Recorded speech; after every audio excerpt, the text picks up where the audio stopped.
Indo British advanced pain clinic నొప్పి మాయం surgery దూరం ఫర్ అపాయింట్మెంట్స్ 9155515563. జీవితం అంటే సుఖంగా బతకటం కాదు, ధర్మంగా బతకటం. వెళ్ళిపోయిన తర్వాత కూడా ప్రపంచం మనం చేసిన కర్మల్ని గుర్తు పెట్టుకునే విధంగా స్ఫూర్తినిచ్చేటు బతకటం.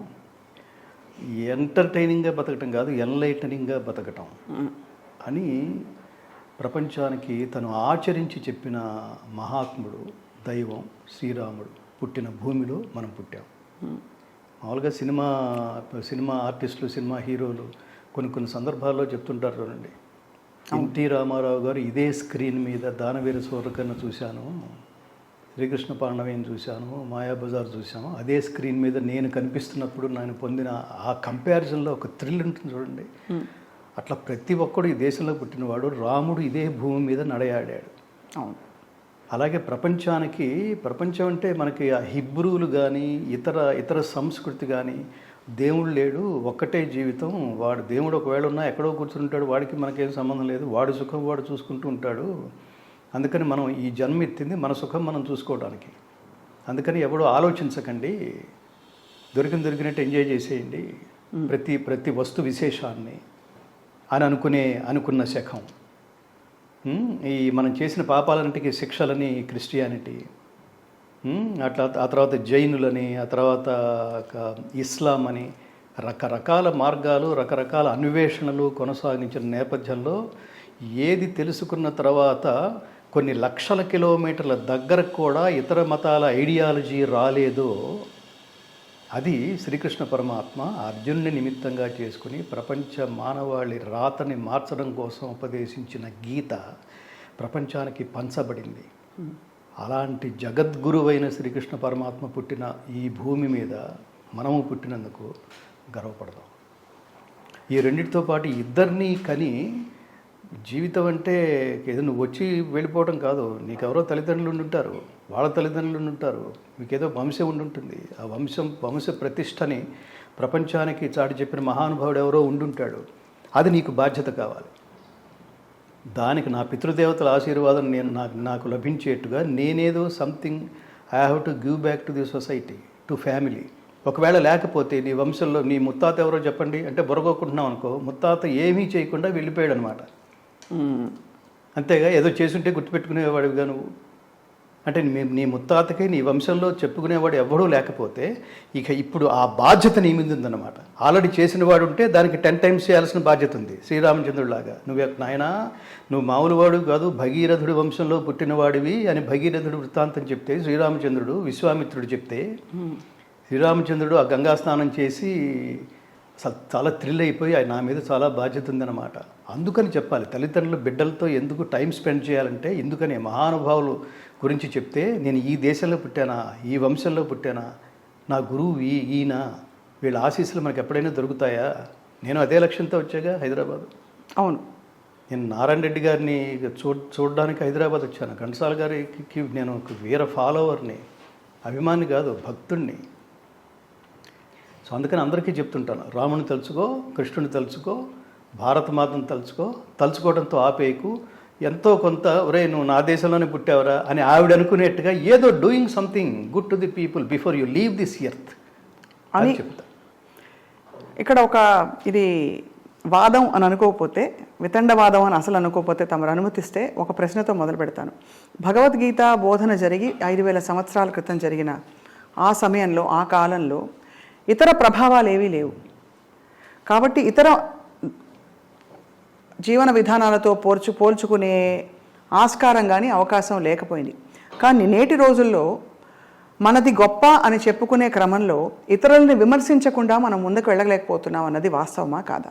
కాదు, ఇదే ఇతరులను విమర్శించడం అంటే ఇక్కడ ఇది కంపారిజన్, విమర్శించడం కాదు. విమర్శ అనేది ఎప్పుడు వస్తుందంటే నువ్వెంత అని అంటాం మొదలెట్టావనుకో, అప్పుడు నేనెంతో చెబుతూ నువ్వేమిటో కూడా చెప్పాల్సి వస్తుంది. అక్కడ విమర్శ, వాగ్వివాదం వీటికి దారి తీస్తుంది. ప్రస్తుత సమాజం, వర్తమాన సమాజం అలా ఉండటం కారణంగా కొంచెం గొంతెత్తి అప్పుడప్పుడు నాలాంటి వాళ్ళు ఇంకా చాలామంది కాంటెంపరీస్ చాలామంది ఉన్నారు, దానికి అసలు చాలా తీవ్రంగా రిపోర్ట్ నువ్వెంత అంటే అసలు నువ్వేమిటిరా అని మాట్లాడడానికి. ఆ మధ్యన ఒకటి మాట్లాడాడు చూడండి, నాకు 10 నిమిషాలు టైం ఇస్తే ఈ దేశం లేకుండా చేస్తాను, లేకపోతే ఈ పార్లమెంట్ మీద నేను కాంగ్రెస్ జెండా లేకుండా చేస్తాను, మా ముస్లిం పార్టీ ఉన్నంత వరకు, ఇట్లాంటి పిచ్చి పిచ్చి మాటలు మాట్లాడితే, మన ధర్మం గురించి ప్రశ్న తోలనాడితే తప్పకుండా రివోట్ సంభవామి యుగ యుగ అంటే అదే కదా. ధర్మ కృష్ణుని వాడిని చూసి చూడనట్టు పో, ఈ చెంప కొడితే ఆ చెంప అని చెప్పి అట్లా ఉపదేశించలేదు కృష్ణుడు అర్జునుడిని.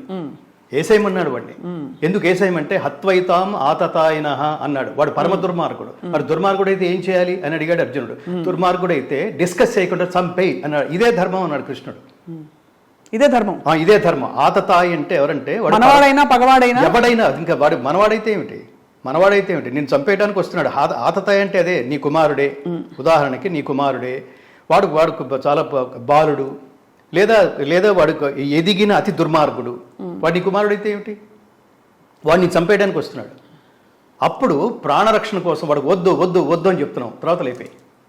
ఆతతాయి అంటే అర్థం, మన వ్యావహారిక భాషలో ఆకతాయి అంటాం చూడండి.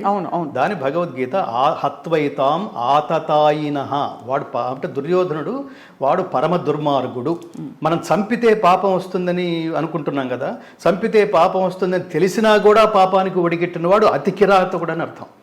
ఇది పాపం అని తెలిసిన తర్వాత మనం ఎందుకు చేయాలి అని అంటున్నాడు అర్జునుడు. మొదటి అసలు గీత బిగినింగ్లో అర్జునుడు శ్రీకృష్ణుడి క్లాస్ తీసుకున్నాడు. ఇవన్నీ తెలిసి కూడా నన్ను యుద్ధానికి ఎందుకు పురిగొలుపుతున్నావని. సో ఆ సందర్భంలో అతను చేసిన ప్రయోగం ఆతతాయి. ఈ ఆతతాయి అంటే ఎవరిని ఆతతాయి అంటారు, ఇది డిస్కషన్. 6 ఆతతాయిలు అంటారు. ఈ 6 ఎవరు? అగ్నిదహ, కొంపలకి నిప్పంటే అందరూ పడుకుని నిద్రపోతుంటే నిప్పంటించేసేవాడు. అది ఇల్లు కావచ్చు, లేదా వాళ్ళ ఆస్తులు కావచ్చు. పొలాల్లో, వరి పొలాల్లో కూడా కుప్పలు తగలపెట్టేస్తుంటారు చూడండి. అవును. సో ఈ ఇంటికి నిప్పంటించేవాడు, ఆస్తులకు నిప్పంటించేవాడు. గరదశ్చైవ, వాడు అన్నాల్లో, వాడు తినే ఆహారాల్లో విషం కలిపేవాడు. శస్త్రపాణి, మారణాయుధాలు ధరించి చంపేయడం కోసం తిరిగేవాడు. ధనాపహ, నువ్వు కష్టపడి సంపాదించిన ధనం, వాడు అసలు వాడిని ఏమనాలి, తెల్లవారితే కూతురు పెళ్లి కోసం వాడు పాపం బ్యాంకులో డ్రా చేసుకుని బీరువాలో దాచుకుని పడుకున్నాడు. బీరువా పక్క వేసుకుని. ఒక రిటైర్డ్ స్కూల్ మాస్టర్. దాంతో ఆ సెంటిమెంట్స్తో ఏమీ సంబంధం లేదు. ఆ డబ్బు లేకపోతే ఇతను ఆత్మహత్య చేసుకున్నాడు అన్నట్టుగా ఒకడు వచ్చి దొంగతనం చేస్తాడు చూడండి. తెలిసి దుర్మార్గం. అది మామూలు దుర్మార్గం, అతి దుర్మార్గం ఉంటుంది దాన్ని. పరమ కిరాతకుడైన దుర్మార్గుడు. సో శస్త్రపాణి ధనాపహ, వాడు ధనం దొంగిలించేవాడు. క్షేత్ర దారాపహర్తాచ, క్షేత్రం అంటే భూములు. ఇప్పుడు ఎవడైతే కబ్జాలు చేస్తున్నారో అతి దుర్మార్గులు అన్నమాట వీళ్ళు. దారా భార్యలను దొంగతనం చేసేవాడు. సో ఈ 6 వీళ్ళని ఆతతాయిలు అంటారు. మరి నువ్వు టైటిల్ ఇచ్చేవో బాగానే ఉంది, వీళ్ళని ఏం చేయాలి అని అడిగాడు. డిస్కస్ చేయకుండా చంపేయి అన్నాడు. దాన్ని వేదవ్యాసుడు ప్రపంచానికి చెప్పాడు. ఇట్లాంటి వాళ్ళని ఇంకా కోర్టులు, వాడెవడో ఈ దేశ కసబ్బా అప్పుడు కసబ్ కదా, వాడి మీద అంటే కోర్టులో తేలేంత వరకు వాడి మీద ఇంకో 10 కోట్లు ఖర్చు పెట్టారేమిటి. వాడు జైల్లో కూర్చోబెట్టి వీడని తెలిసిన తర్వాత కూడా ఈ దేశంలో ప్రజల డబ్బు 20 కోట్లు అప్రాక్సిమేట్లీ అంత ఖర్చు పెట్టి వాడికి రోజు ఫుడ్ ఇవన్నీ వేస్ట్ కదా అంటున్నా. డిస్కస్ చేయకుండా స్పాట్లో చంపేసేయండి. ఎందుకంటే వాడు మారడు. ఈ అతి కిరాతకులు, దుర్మార్గులు వాళ్ళ స్వభావం ఎలా ఉంటుందంటే అందితే జుట్టు అందకపోతే కాళ్ళలాగా ఉంటుంది. వాడు సడన్గా దొరికిపోయాడు కాబట్టి ఇంకా ఈ తప్పు మళ్ళీ చేయనని అసలు వాడికి మోర్ దాన్ ఎన్టీ రామారావు లాగా యాక్ట్ చేస్తాడు. వాడు కాళ్ళ మీద పడిపోయి కాబట్టి కరిగిపోయి సరే వదిలేసి మీరు క్షమాభిక్ష పెట్టండి, వాడు మళ్ళీ ఇంకో దానికి పాల్పడతాడు. వాడు అలాగే ఉంటాడు. అలా మనం చాలా చూసాం. అలా మనిషి స్వభావం అది. ఇటువంటి సందర్భాలలో అంటే మీకు కూడా చాలా సంఘర్షణ వచ్చి ఉంటుంది మీ ప్రయాణంలో. ఎందుకంటే లౌకిక ప్రయాణంలో మీకు కలిసే వాళ్ళు దాదాపు పెద్ద మనుషులు, వ్యక్తులు, వాళ్ళందరికి కూడా ఏదో ఈ 6 ఏదో ఒకటి ఇప్పటికీ అలాగే ఉందండి. భగవద్గీత ఎందుకు నేర్చుకోవడానికి మనం ప్రయత్నిస్తున్నాం, అలాగే మహాభారతం ఎందుకు చదవడానికి ప్రయత్నిస్తున్నాం, అందులో ఏముంది, ఇవాళకి ఎందుకు చదువుకుంటున్నాం 5000 సంవత్సరాల తర్వాత కూడా అంటే మీరు చూడండి. ధర్మం అంటే ఎవరు? పాండవులు. ఎంతమంది ఉన్నారు? 5. అధర్మం అంటే ఎవరు? కౌరవులు. ఎంతమంది ఉన్నారు? 100%. అప్పటికిప్పటికి అదే ఉంది. ధర్మం పర్సంటేజ్ 5 అలాగే ఉంది. అందుకని అలా కాదరా ఇలా. ఇప్పుడు ఆల్రెడీ చెడిపోవడానికి మీరు ఎంతోమంది ఇంటర్వ్యూలు చేసి ఉంటారు కదా. ఆల్రెడీ చెడిపోవడానికి సిద్ధపడ్డవాడు చాలా జటిలంగా ఉంటాడు, బలంగా ఉంటాడు. తన ఐడియాలజీ, తన సైకాలజీ, ఎవడేమైనా పర్వాలేదు, మనని ఫాలో అయ్యేవాడు నాశనం అయిపోయినా పర్వాలేదు, దీని ప్రభావం సమాజం మీద ఎంత దుర్మార్గంగా ఉన్నా పర్వాలేదు, నేను ఇంతే అనుకున్నట్టుగా ప్రవర్తిస్తాడు. వాడు జంతువు. నేను అనేది ఈ ప్రపంచంలో లేదు స్వప్న గారు. నేను అనేది లేదు. నువ్వు సింగిల్ కాదు. నేను అని అహంకరించడానికి వీలేదు. తల్లిదండ్రులు అనేవాళ్ళు ఇద్దరు ఉన్నారు. నువ్వు వచ్చిన తర్వాత నువ్వు, నీ భార్య, నీ భర్త, నీ పిల్లలు, నీ తల్లిదండ్రులు, ఇంతమంది కలిస్తే నువ్వు, మళ్ళీ నీ కష్టం వస్తే చుట్టూతో సమాజం, ఇంత కలిస్తే గానీ ఒక మనిషి నేను అని ధైర్యంగా మాట్లాడుకునే పరిస్థితి ఉండదు. అలాంటిది నేను బయటకు వచ్చేసి నేను ఎక్కడ పడితే అక్కడ నేను అని మాట్లాడే హక్కు నాకు, నా ఇష్టం వచ్చినట్టు చేస్తాననే హక్కు నీకు లేదు. నీ ఇష్టం వచ్చినట్టు నువ్వు చేయడానికి అవతల వాడిని డిస్టర్బ్ చేయనంత వరకే. నేను దుర్మార్గుడు ఐడియాలజీ ఎలా ఉంటుందంటే, సమాజాన్ని ఇది ఈ లాజిక్ కూడా బాగానే ఉంది కదా, నీచమైన దాన్ని, వాడి ధర్మంతో సంబంధం లేదు, వాడికి సమాజం ఏమైపోయినా పర్వాలేదు అనుకునే స్థాయిలో వాడి ఐడియాలజీని బలంగా సమాజం మీద రుద్దడానికి ప్రయత్నిస్తాడు. దాన్ని విశ్లేషించుకుని ఏది కరెక్ట్, వీడు చెప్పింది కరెక్టా కాదా అని మనలాంటి వాళ్ళు దానికి దూరంగా ఉంటారు. మానసిక దుర్బలులు ఉంటారు చూడండి, వాడు ఫాలో అయిపోతాడు. అంతటి వాడే చేయగలేంది. అవును, నేను ఆల్రెడీ ఇదే మనస్తత్వం, నేను కనెక్ట్ అయిపోయాను. కానీ అంతటి వాడే చేయగలేంది, వీళ్ళ పైగా ఇంటర్వ్యూలు కూడా చేస్తున్నారు. సో సమాజంలో వీడికి ఎంత ఎలివేషన్ ఉన్నప్పుడు నేనెందుకు కాదు, నేనెందుకు చేయకూడదు అని కనుక వాడు ముందుకు వచ్చాడు అనుకోండి, వాడి పతనానికి నువ్వే కారకుడు అవుతావు. నువ్వే కారకుడు. నైతికమైన బాధ్యత నీది. వాడికి ఎలాగో ఆ బాధ్యత ఎలాగో ఉండదు. దీన్ని మీకు గొప్ప రెఫరెన్స్ చెప్తాను. దీన్ని శ్రీకృష్ణ పరమాత్మ ఇదే సందర్భాన్ని, అసలు నువ్వు ఎందుకు పనిచేస్తున్నావయ్యా అని సమాజం అడిగితే గొప్ప మాట అన్నాడు. కులక్షయే ప్రణశ్యంతి కులధర్మా సనాతనా ధర్మే నష్టే కులం కృష్ణం అధర్మోభిభవచ్యుత అని మాట్లాడుతూ ఒక డిస్కషన్ దగ్గర వచ్చిన తర్వాత, అర్జున ఒక్కటి గుర్తుపెట్టుకో, ఈ లోకంలో, ఈ ముల్లోకాల్లో నేను పొందవలసింది కానీ పొందదగింది కానీ నాకు కావలసింది కానీ ఏమీ లేదు. అయినా నేను కర్మని ఆచరిస్తూనే ఉన్నా. ఎందుకు ఆచరిస్తున్నాను తెలుసా? నేనే ఆచరించకపోతే, ఈ కర్మని ధర్మ మార్గంలో నేనే ఆచరించకపోతే, ఎంతటి వాడే ఆచరించినప్పుడు మనం ఎందుకు ఆచరించాలని లోకమంతా నన్ను అప్పటికే కొన్ని కోట్ల మంది అబ్జర్వ్ చేస్తున్నారు కదా. నన్ను అబ్జర్వ్ చేసేవాళ్ళు వీడే ఆచరించినప్పుడు నేనెందుకు ఆచరించాలి అని కనుక అనుకుంటే, ఈ ప్రకృతి చక్రం నన్ను అనుసరించి సర్వనాశనం అయిపోతుంది. కాబట్టి నేను అని కాకుండా నాకు అక్కర్లేకపోయినా నేను ధర్మ మార్గంలో ఇలా అంటే పని ఇలా చేయాలరా అని చెప్పడం కోసమే నేను ఆచరిస్తూ మీ అందరికీ చెప్తున్నా. ఆచరిస్తూ దీనివల్ల నాకేం ప్రయోజనం లేదు, కానీ మీరు ఆచరిస్తే లోకం బాగుంటుంది. సో అందుకని మన ఇష్టం వచ్చినట్టు మాట్లాడడానికి వీలేదు స్వప్న గారు. మనం ఏ పాటలు పడితే అది ధర్మం కనుక తెలుసుంటే, ధర్మం అనేది చిన్నప్పటి నుంచే తల్లిదండ్రుల పిల్లలకు తెలుసుంటే బూతు పాటలు పాడే అవకాశం లేదు. మనం గాయకులం కాబట్టి చెప్తున్నాను. అది ఇప్పుడు నాకు అది పాడకపోతే నాకు తర్వాత వచ్చే పాటలు పోతాయి, ప్రొడ్యూసర్లు హర్ట్ అవుతారు. అందుకని ఇది నా వృత్తి ధర్మం అని మాట్లాడతారే, ఈ వృత్తి ధర్మం ఏంటి? వేశ్య వృత్తి ధర్మం అవుతుంది అది. కానీ గంగాధర్ గారు మీరు ప్రస్తావించారు కాబట్టే ఇందులోకి వెళుతున్నాను. గాయని గాయకులు కూడా గొప్ప చాలా అద్భుతమైన భక్తి సంగీతం స్తోత్రాలు పాడిన వారు కూడా వృత్తి ధర్మంలో ఇది పాడను ఇది పాడతానని నిర్ణయించుకోకూడదు అని పెద్దలు చెప్పినట్టుగా వారు కూడా ఈ సంఘర్షణకి లోనయ్యి ఇంకా తప్పనిసరి పరిస్థితుల్లో వారు పాడిన సందర్భాలు ఉంటాయి. మరి ఏ విధంగా అలా అనద్దు తప్పనిసరి పరిస్థితి కాదు. ఇప్పుడు ఉదాహరణకి నేనున్నాను, యేసుదాస్ గారు ఉన్నారు, ఎంఎస్ సుబ్బలక్ష్మి గారు ఉన్నారు. వీళ్ళని ఉదాహరణ తీసుకోండి, వాళ్ళకేం తప్పదా? అసలు వాళ్ళు ఎంఎస్ సుబ్బలక్ష్మి గారు మహాతల్లి ఏ స్థాయిలో ఉందంటే, అసలు మనం ఏమిటి ఇంకా బిత్సం ఎత్తుకోవడమే మార్గమా? దేవుడే చూస్తాడు. రోడ్డు మీదకి వచ్చినా పర్వాలేదు అనుకుంటున్న టైంలో కంచి స్వామి, ఆవిడ ఆ స్థితిలో ఉంది. పీవీఆర్కే గారు ఒకసారి వారి దగ్గరికి వెళ్ళి ఒక ప్రాజెక్ట్ పేరుతో, ఆవిడ విడిగా డబ్బు ఇచ్చినా తీసుకోదు ఆవిడ, అంతటి ఆత్మగౌరవం ఉన్న కుటుంబం వాడిది. వెళ్ళి ఒక ప్రాజెక్ట్ ఇవ్వండి అంటే అన్నమయ్య కీర్తనల ప్రాజెక్ట్ ఆవిడ దగ్గర తీసుకెళ్ళి ఇది మీరు పాడాలి తల్లి అంటే, అసలు సాక్షాత్తు వెంకటేశ్వర స్వామి మిమ్మల్ని నా దగ్గరికి పంపించినంత అనుభూతి చెందుతున్నాను, చాలా కృతజ్ఞతలు స్వామి అని. సో దీనికి వెంటనే ఆయన ఒక 5 నిమిషాలు మాట్లాడిన తర్వాత, ఇగో ఈ చెక్ తీసుకోండి, ఇది అడ్వాన్సు, ఈ ప్రాజెక్ట్ పూర్తవగానే మిగతాది ఏదో ఇస్తాం. అసలు ముందు దీనికి ఆవిడతో పాడించాలని కాదు, ఆవిడ కుటుంబాన్ని ఆర్థికంగా నిలబెట్టడం కోసం ఇంతమంది మహానుభావులు చేసిన ప్రయత్నం. ఎందుకని దాదాపుగా రోడ్డు మీదకి వచ్చేసిన స్థితి అనమాట. అన్నం ఎలా, ఈ పూట ఎలా, అలాంటి స్థితి. ఆవిడ చాలా గొప్ప ఆధ్యాత్మికవేత్త. భక్తి అంటే ఆవిడే. అలాంటి స్థితిలో ప్రాజెక్ట్ వస్తే ఆవిడ ఏమన్నారు తెలుసా? డబ్బు ఇస్తున్నారు ఏంటి, దేవుడి దగ్గర డబ్బు తీసుకుని పాడతానా? నో మిగతా ఏర్పాట్లు మీరు చేసుకోండి, నేను వచ్చి పాడి వెళ్తాను, స్వామివారికి అదే నా సమర్పణ అందంటే. ఆ స్థితిలో కూడా వాళ్ళని ఉదాహరణగా తీసుకోండి అంటున్నా. యేసుదాస్ గారు ఆయన జీవితంలో ఎప్పుడు పాడలేదు. పాడాడు అంటే అది నీ మానసిక క్షుద్రం, హృదయ దౌర్బల్యం అంటాం. దానికేమి ఇఫ్లు బట్టలు ఏమి ఉండవు. ఇది నేను పాడానండి, సారీ, ఎవడు ఏమి చేయడు, నీకు ఆ పాటల వరకే ఉంటాయి. ఇప్పుడు నేను ఎప్పుడు అలా పాడలేదు. మరి అంటే పాడడం వచ్చిన మీరు నేను ఏదైనా పాడగలం కదా, గొంతున్నప్పుడు ఏదైనా పాడగలం కదా. ఇది వద్దు అనుకోవడమే సంస్కారం అంటున్నా నేను. వాళ్ళు తప్పనిసరి వాళ్ళకి లేదని వీళ్ళకి ఉందని నేను అది విమర్శల జోలికి నేను వెళ్ళలేదు.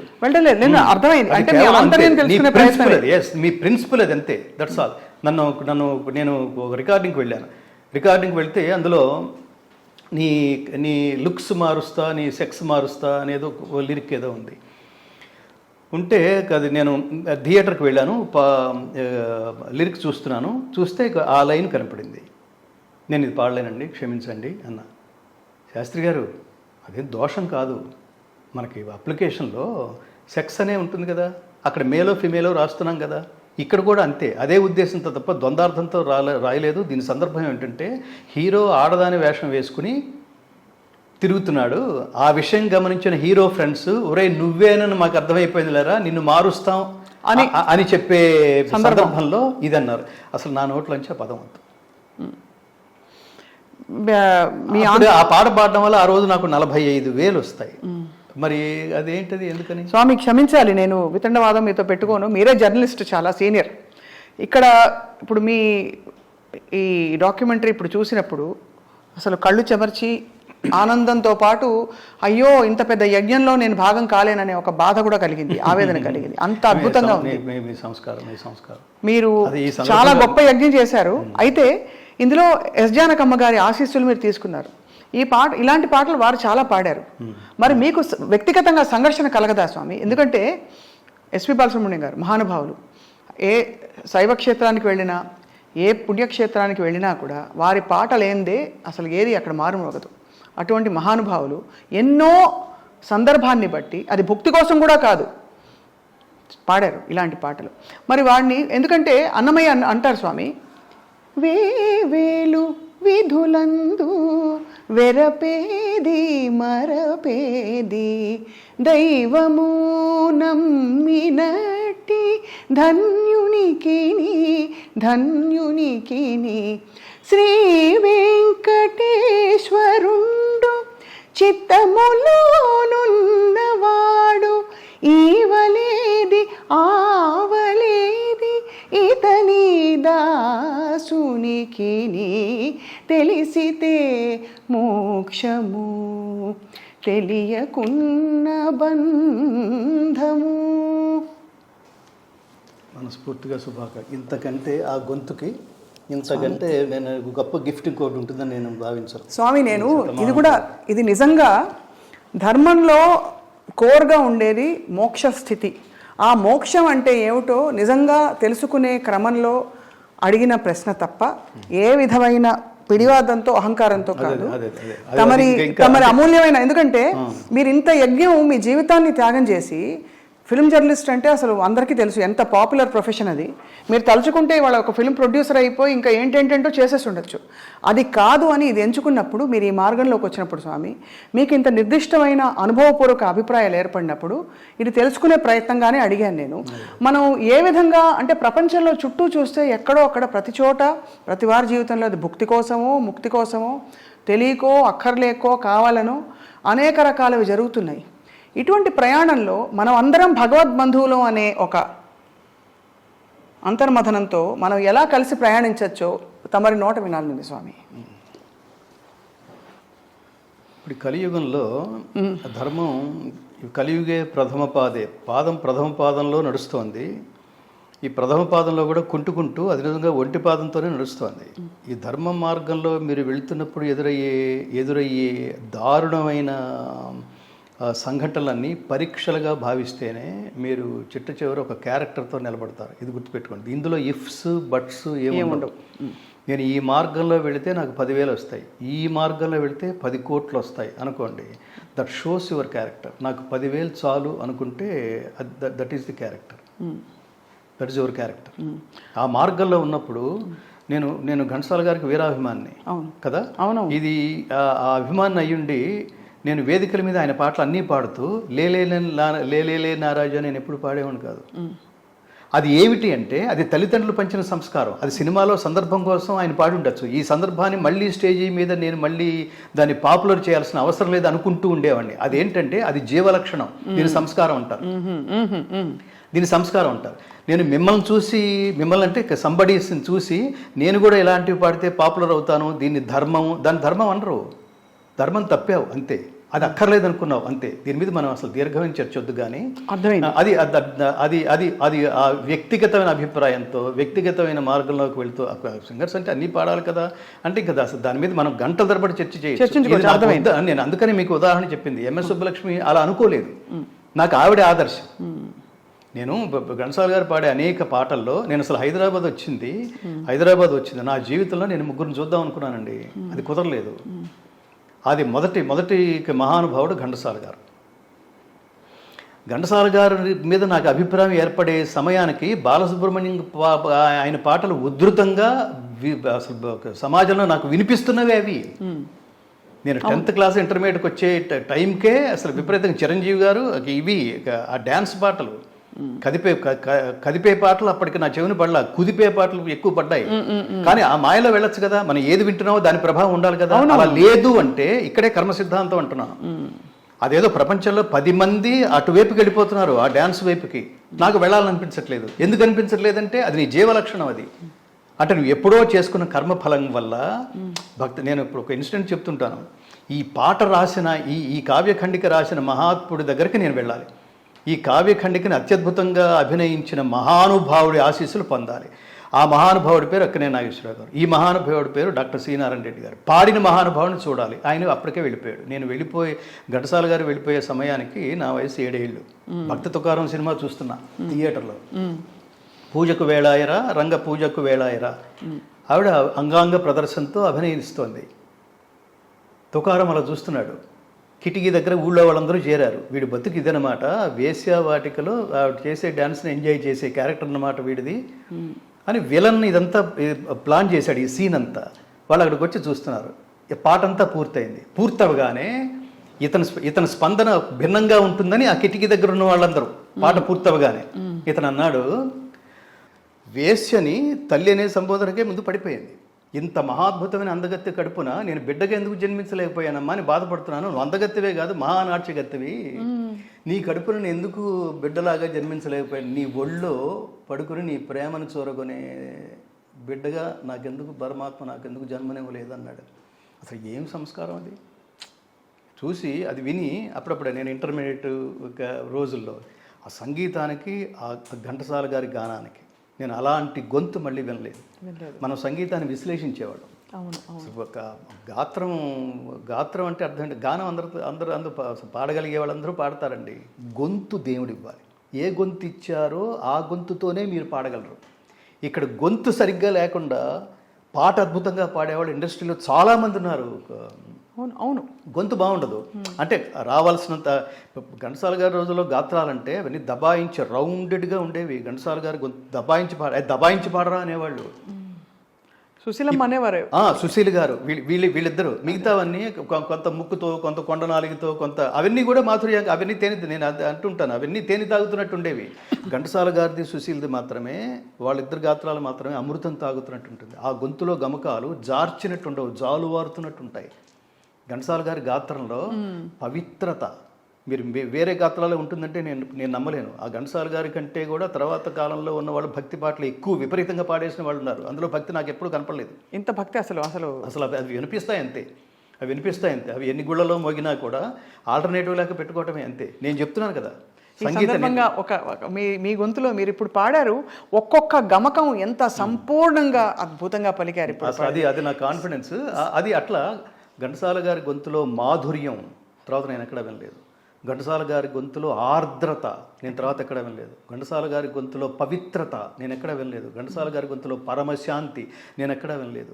ఒక గాయకుడిని పట్టుకుని ఈ స్ఫూర్తిగా తీసుకుని మనం వెళ్ళిపోయిన తర్వాత కూడా మిగిలిపోయేటంత స్ఫూర్తిని గ్రహించి ఒక ప్రాజెక్టు చేయగలగటం అన్నది నేను ఆత్మగౌరవంతో చెప్తున్నాను. ఘంటసాల గారు ఆయన కొన్ని వేల మంది శిష్యులు ఉన్నారు, కొన్ని వేల మంది ప్రభావితం అయిపోయి ఉన్నవాళ్ళు.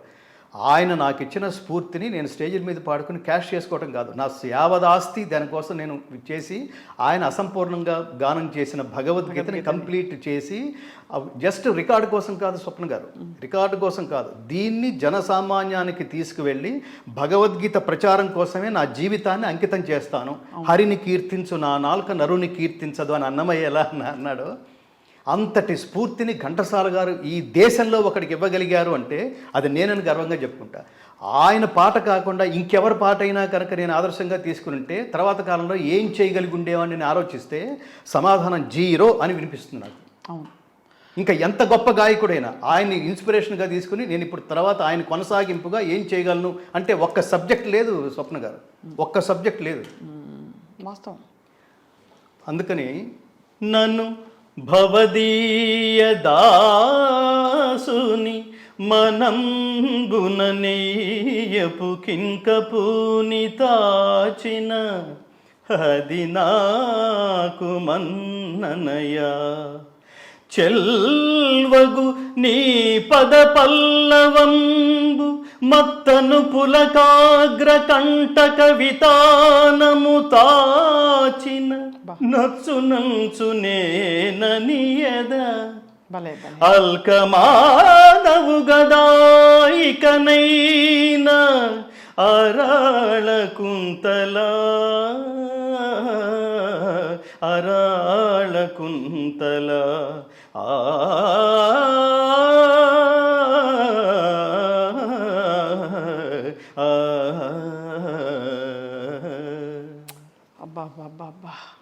అది అది అది ఘంటసాల గారు.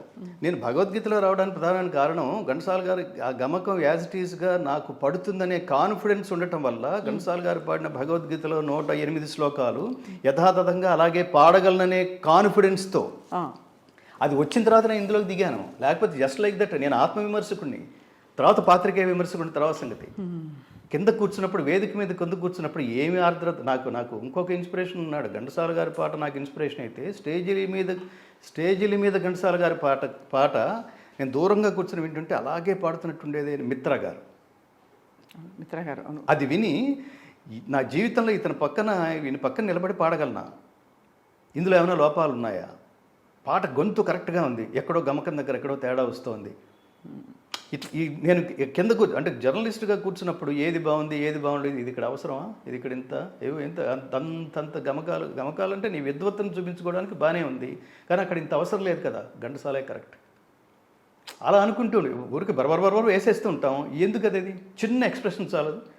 గుండె మంటలారిపే సన్నీళ్ళు అన్న చిన్న గమకం, సన్నీళ్ళు కన్నీళ్ళు ఉండమన్న ఉండవమ్మ శానాళ్ళు అన్నాడు. పగిలిపోయింది చూడండి. నిజంగా ఈ పాటలో ఈ చరణం రామోజీరావు గారు నాకు ఉద్యోగం ఇవ్వడానికి దోహదం చేసింది. కారణం టక్కన అప్లికేషన్లు తీసి చూస్తున్నారు, ఆయన చూసి ఏంట్రా వీడు నిజంగానే ఏడుస్తున్నాడా, ఆ పెయిన్ నేను ఎక్కడ చూడలేదంటున్నా. దర్ద్ అంటాం మనం ఒక హిందీలో, ఆ గొంతులో ఉండే ఆ ఇది మిగతా చాలామంది గాయకులు ఉన్నారు, మహాద్భుతమైన గాయకులు ఉన్నారు, వాళ్ళ గాయకులు మాత్రమే ఆ గొంతులో ఉండే ఆర్ద్రత ఉంది, అది ఇందులో చూసినట్టుగా ఇతనే జీవితం. మీరు ఇతర గాయకుల పాటలు ఎవరెవరి పాటలు వినేవారు ఆ టైంలో? వింటాం కదా అందరి పాటలు నేను ఎక్సర్సైజ్ లాగా పాడేవాడిని. స్టేజ్ మీద మాత్రం ఘంటసాల గారి పాటే, ఎక్సర్సైజ్ల కోసం సుశీలమ్మది పాడేవాడిని, జానక్ గారివి పాడేవాడిని, బాలసుబ్రహ్మణ్యం గారి పాడేవాడిని, యేసుదాస్ గారి పాడేవాడిని, లీల గారి పాడేవాడిని, జమునారాణి గారు, ఇవన్నీ ప్రాక్టీస్ కోసం. గాలికి ఎంత గమకం అది, గాలికి కులమేది అంటే ఏంటది, అదేమంటారు దాన్ని తన్మయత్వం అంటామే, దీన్ని యోగం అంటాం. గీతలో గొప్ప మాట మాట్లాడతాడు, యోగము. ఇందాక పాడుతుంటే కలిగింది, దివ్యమైన అనుభూతి కలిగింది నాకు. దాని యోగం ఏమిటంటే, నేను ఎదురుకుండా కూర్చున్నవాడు గంగాధర శాస్త్రి అనేవాడు కూర్చున్నాడు, నాది వింటున్నాడు, చుట్టూతో కెమెరాలు లైట్లు పనిచేస్తున్నాయి, ఈ స్పృహ ఏమీ లేకుండా మనం ఏదైతే ఎంచుకున్నామో దానితోనే తాదాత్మ్యత చెందటం అనే ఒక అలౌకికమైన స్థితి ఉందే, దాన్ని యోగం అంటాం. యుజ్యతే ఇది యోగ. యోగం అంటే కలయిక, ఏం ఎంచుకున్నావో దాంతోనే కలయిక. నేను ఇంకా చాలామందికి చెప్తుంటాను, భగవద్గీత మార్గంలోకి వచ్చి నా ఎక్స్పీరియన్స్ కూడా భగవద్గీత మార్గంలోకి వచ్చిన తర్వాత ఐడియాలజీ ఇంకా బలపడింది. అదేంటంటే నీకు చాలా టాలెంట్లు ఉన్నాయి, అన్నిటి మీద కేంద్రీకరించుకో. ఎస్పి బాలసుబ్రహ్మణ్యం గారు ఉదాహరణకి, బాలసుబ్రహ్మణ్యం గారు, వాట్ ఈజ్ బాలసుబ్రహ్మణ్యం గారు? గాయకుడు, సంగీత దర్శకుడు, ప్రయోక్త, డబ్బింగ్ ఆర్టిస్టు, నటుడు, 100 చెప్పాం మనం. అల్టిమేట్గా ఆయన ఈ లోకం వదిలి వెళ్ళిపోయే సమయానికి ప్రసిద్ధ గాయకుడు, ప్రసిద్ధ సినీ నేపథ్య గాయకుడు ఎస్పి బాలసుబ్రహ్మణ్యం గారు కన్నుమూత అన్నారు. చివరికి అంటే ఆయన సోల్ ఏంటి? పాడడం, అంతే. ఆయన డబ్బింగ్ కోసం పుట్ల. అది ఎలా తెలుసుకుంటావు? అది తెలుసుకోవాలి, అదే తెలుసు. మీరు అదే దీన్ని స్వీయ లోపములు ఎరుగుట పెద్ద విద్య మీర్జా గాలిబ్ అంటాడు. అలాగే మీరు దీన్ని ఆత్మజ్ఞానం అంటాం. ఆత్మ అనే పదానికి 2 అర్థాలు ఉంటాయి, ప్రధానంగా 2 అర్థాలు. ఒకటి ఏంటంటే లౌకికమైన ఆత్మకి అర్థం, రెండవది పారమార్థికమైన అర్థం. పారమార్థికమైన ఆత్మ అంటే పరమాత్మ. అల్టిమేట్గా వాడి బ్లెస్సింగ్స్ తీసుకోవాలి. వాడు కనపడ్డు, కానీ వాడిని కనపడిన వాడిని గుర్తించటమే. సైంటిస్ట్ ఎలా అయితే వాడు మైక్రోస్కోప్ ద్వారానో ఊహ ద్వారా కనిపెట్టేశాడు. యాపిల్ కింద ఎందుకు పడింది అన్నాడు వాడు. చెట్టు నుంచి యాపిల్ కింద ఎందుకు పడాలి, ఇదంతా ఊహతో రీచ్ అయిపోయాడు. భూమికి గురుత్వాకర్షణ శక్తి ఉంది అని తీర్మానం చేసుకున్నాడు. అట్లాగే మీరు దేనికి పనికొస్తారు? అద్దం ముందు నిలబడాలి. మీలో ఏమంటారు, ఆ డిస్కషను ఎప్పుడు ఒక బాల్ మిస్ అయితే దాంతోనే మమేకమైన ఒక క్రికెటరు, ఆ విద్యతోనే మమేకమైన ఒక క్రికెటరు బాల్ మిస్ అయితే బ్యాట్ కిందేసి కొట్టి తొడలు బాధేసుకుని వాడు ఎలా శిక్షించేసుకుంటాడో, నేను దీనికోసమే పుట్టాను, అది నన్ను మిస్ అవ్వడం ఏంటి, అలా ఉంటాడు. అవును. అట్లా మీరు 100 టాలెంట్. నేను యాక్టింగ్ చేస్తే బాగుంటుంది సినిమా ఇండస్ట్రీలోకి. నేను జర్నలిస్ట్గా వచ్చినప్పుడు యాక్టర్ అని రెచ్చగొట్టేవాళ్ళు. అప్పుడు అటు పోతే ఏమయ్యేది? మ్యూజిక్ డైరెక్టర్ అటు పోతే పూర్తిగా. నేను అవన్నీ చేశాను, అవన్నీ కూడా చేశాను. అయితే నాతో పాటు నేను ఎప్పుడు చెప్తుంటాను, 8th దాటాను, 9th వచ్చాను, 10th వచ్చాను, ఇంటర్మీడియట్కి వచ్చానంటే 10th అయిపోయింది, డిగ్రీలోకి వచ్చానంటే ఇంటర్మీడియట్ అయిపోయింది. ఇవన్నీ నా నుంచి దూరంగా వెళ్ళిపోతున్నాయి, కానీ పాట నా నుంచి ఎప్పుడు దూరం చేయలేదు. నేను ఈనాడులో జర్నలిస్ట్గా ఉన్నప్పుడు కూడా నేను రవీంద్ర భారతిలో పాట పాడాలంటే సైకిల్ స్టాండ్ దగ్గర నిలబడి చిన్న టేప్ రికార్డర్లో ఆ పాట విని నేర్చుకుని ఈ పైకి వెళ్ళి ఆర్టికల్ రాసి రవీంద్ర భారతికి వెళ్ళి ఆ పాట ఈ దారిలో నేర్చుకోవటమే నాకు ఇంత అట్లా మమేకమేను. అలా చేస్తే ఏమవుతుందంటే ఖచ్చితంగా నాలాంటి వాడు అవుతాడు. నేను పాటను వదిలిపెట్టలేదు. ఆ పాట ఎక్కడి దాకా తీసుకెళ్ళిందంటే ఈ ప్రపంచంలో నేను వెళ్ళిపోయినా శాశ్వతంగా ఉండిపోయే భగవద్గీత నేను పాడడానికి పరమాత్మను ఎంచుకున్నాడు. ఎందుకంటే నేను పాట వదిలిపెట్టలేదు. పాట అంటేనే ఇది గాంధర్వ విద్య. స్వప్న గారు, అయ్యో అవును, గాంధర్వ విద్య. నేను మిమ్మల్ని చూసినప్పుడల్లా ఇది ఎవరు కట్ చేయకండి, ఈవిని తిట్టాలి ఇప్పుడు. మీరు జర్నలిజంలో నేను జర్నలిజం జాబ్ వదిలేశాను, నా సీట్లో కూడా వచ్చి కూర్చున్నాడు. పాట వదిలేశారు, ఆ వెంటనే టక్కన రీప్లేస్మెంట్ కుదరదు. అక్కడ ఘంటసాల గారు పోయారు. ఆయన స్థానాన్ని భర్తీ చేసిన వాళ్ళు ఉన్నారు, కానీ ఆయన స్థాయిని భర్తీ చేసిన వాళ్ళు లేరు. అది కనుక మనకు తెలుసుంటే, మీరు రెండో పని పెట్టుకున్నారు అంటే మొదటి పని మీరు 100% చేయడంలో మీరు ఎక్కడో విఫలరవుతున్నారని అర్థం. 80% మాత్రమే కేటాయించగలుగుతున్నారు, మిగతా 10% డీవియేట్ అవుతున్నారని అర్థం. ఆ 10% కూడా దీనికోసమే పెడితే యుల్ బి అసలు ఏమంటారు, చాలా బలమైన చెట్టులాగా ఎదగలరు, బలమైన కల్పవృక్షంలాగా ఎదగలరు. ఇది తెలుసుకోవాలి. ఇది ఎప్పుడు తెలుసుకోవాలి? ఎర్లీ స్టేజ్లోనే తెలుసుకోవాలి. నేను దీనికోసమే పుట్టాను. భగవద్గీతలో చెప్పే కర్మ ఇదే. మనం వెళ్ళిపోయే టైంకి, ఈ జీవుడు పడిపోయే సమయానికి మన చుట్టూ మూగిన వాళ్ళు వీడు దీనికోసమే పుట్టాడురా అని అనుకోకపోతే, ఆ దీనికోసమే పుట్టాడన్నది వాడు ప్రతిరోజు మందు కొట్టి పడిపోయేవాడు వీడు దీనికోసమే పుట్టాడు అనుకోవటం అది కాదు. అది దేనికోసం అంటే వాడు నువ్వు కొన్ని కోట్ల మంది ప్రభావితం, ఒక సబ్జెక్టుతో కొన్ని కోట్ల మంది ప్రభావితం చేస్తూ చేస్తూ చేస్తూ ఒక లాంగ్ జర్నీ గడుపుతున్నప్పుడు వాడు సడన్గా వెళ్ళిపోతే, ఈ లోకంబున వృద్ధి కాదగిన ఏ విద్యలల్లాడునో అన్నాడు చూడండి ఒక మహానుభావుడు. అట్లా మన గురించి ప్రపంచం అలా అనుకోవాలి. వీళ్ళు దీనికోసమే పుట్టాడు. అన్నమయ్య పాటల కోసమే పుట్టాడు. వేటూరి పాటలు వీళ్ళు డీవియేట్ అవ్వలేదు. మహర్షులు వాళ్ళు తపస్సులు. అది అంటున్నా. అది మీరు కొంత పర్సంటేజ్ కనుక డీవియేట్ అయితే అసలు దాంట్లోంచి అసలుది మీరు బలహీనపడుతుందని అర్థం. దానికి మళ్ళీ బాలసుబ్రహ్మణ్యం గారిని మీకు ఉదాహరణ చెప్తాను. ఆయన చాలా సందర్భాల్లో ఈ క్లాసికల్ సంగీతం పాడుతున్న వాళ్ళ పాటలు నేను వింటున్నప్పుడు నా జీవితంలో నేను ఇదొకటి మిస్ అయ్యాను అనిపిస్తుంటుంది. నేను వెళ్ళిపోయే లోపల ఒక క్లాసికల్ కచేరీ డెఫినెట్గా చేస్తాను అన్నాను. ఎందుకు చేయలేదు? మాట ఎందుకు తప్పావు? ఆయన వెళ్ళిపోయినప్పుడు నేను చాలా క్వశ్చన్స్ అడిగాను. నేను కన్నీళ్ళు పెట్టుకుని, మామూలు గాయకుడు కాదండి, దానికోసమే పుట్టినవాడు, పాట కోసమే పుట్టినవాడు, పాడుతూ ప్రయాణం చేసినవాడు, పాడుతూనే వెళ్ళిపోయినవాడు. పాడుతూనే వెళ్ళిపోయినవాడు. అలాంటివి ఎందుకు కుదరలేదు అంటే నీకున్న ఇతర వ్యాపకాల వల్ల. దాన్ని నేను ఒప్పుకోను. ఆయన నా కొడుకు అయితే అది ఒప్పుకోను. నువ్వు డివేట్ అవుతున్నావు, దీనికోసం టైం కేటాయించు, ఒక కచేరీ చెయ్యి. ఏ మామూలు గాత్రం అది? There is no replacement for you. నిన్ను ఇంకొకటి రీప్లేస్ చేయలేడు. అలాంటప్పుడు జీవితాన్ని అంత ఈజీగా ఎలా తీసుకుంటావు? అసలు అల్టిమేట్గా నీకు నీకు నీకు అదేంటో అత్యున్నత గౌరవం తెప్పించి పెట్టేదే క్లాసికల్ కదా. మంగళంపల్లి వారు బాలసుబ్రహ్మణ్యం గారు ఇద్దరు ఎదురు పడితే ఎవరి కాళ్ళకి నమస్కారం చేస్తారు?